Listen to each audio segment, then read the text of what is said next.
never to occupy the White House. When his 2 terms expired in 1797, he refused a third and retired here at his Mount Vernon home. 5 days a week, the President and the First Lady are reminded that their home belongs to the people of America.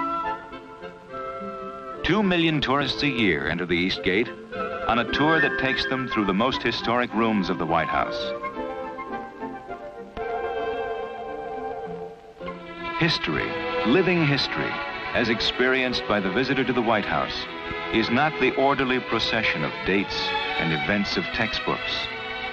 It's a treasure of things and sights that speak not just of the triumphs, but of struggles and tragedies that all add up to our national heritage.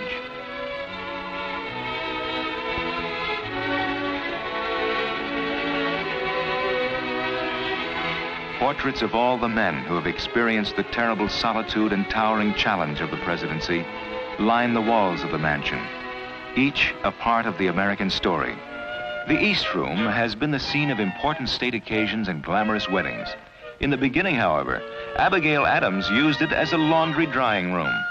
It once sheltered Lafayette's pet alligator, quartered Union troops, and Teddy Roosevelt staged Chinese wrestling matches here. Brave Dolly Madison, wife of our 4th president, rescued Gilbert Stuart's famous portrait of George Washington when the White House was burned by the British in 1814. It is the only painting that has remained in the president's house since the time of its first occupancy in 1800. The Green Room, furnished in the American Federal style, is a fashionable parlor as John Adams or Thomas Jefferson might have seen it.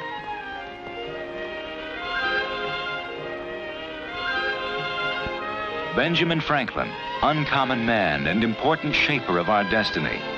Franklin, though never president, shares wall space with the portraits of recent presidents.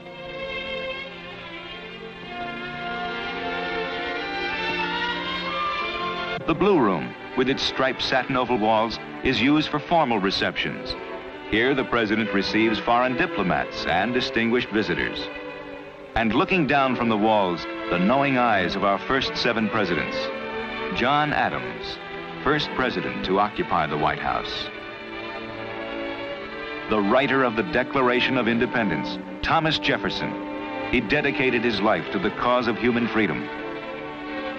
From the windows, visitors can look beyond the fountain on the south lawn, across the Potomac tidal basin to Jefferson Memorial, and remember Jefferson's words. I have sworn upon the altar of God eternal hostility against any form of tyranny over the mind of man. The Red Room was once the music room. Recently restored with Empire furnishings of the early 19th century, its silk walls are hung with portraits of presidents who have barely become history. Woodrow Wilson, a wartime president, died in despair trying to convince America to accept membership in the League of Nations, which he helped found. His ideas live on in the United Nations. The only thing we have to fear is fear itself.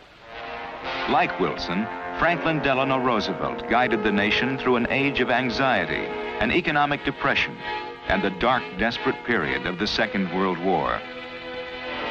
From the diplomatic reception room, he broadcast his famous fireside chats to the American people.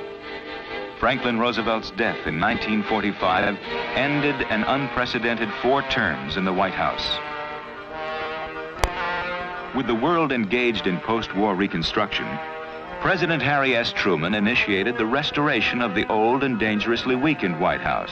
President Truman added a second-floor balcony and provided the nation's newspapers with fuel for controversy. Architectural purists did not approve.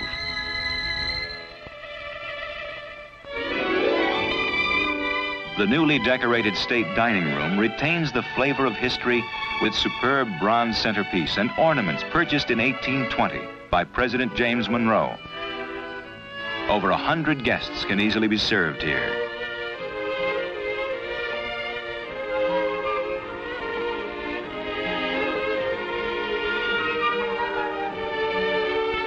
In the hearts of the people for whom he saved the Union, the memory of Abraham Lincoln is enshrined forever.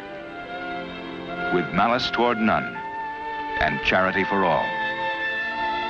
The spirit of Abraham Lincoln, the great emancipator, still is a source of strength for all who look to the past for courage to meet the challenges of the future.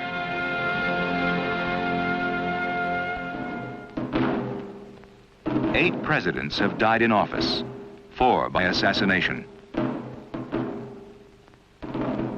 My fellow citizens of the world, ask not what America will do for you, but what together we can do for the freedom of man.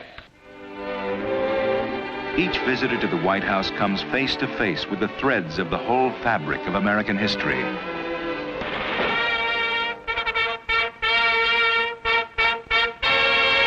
The open-door tradition of the United States and of the White House brings many national and foreign dignitaries to Washington to meet and confer with the President and to enjoy his and the First Lady's hospitality.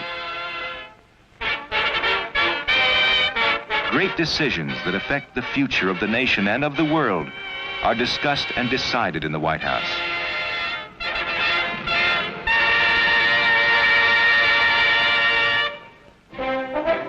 May the prayer of John Adams, the first president to occupy the White House, forever guide its destiny.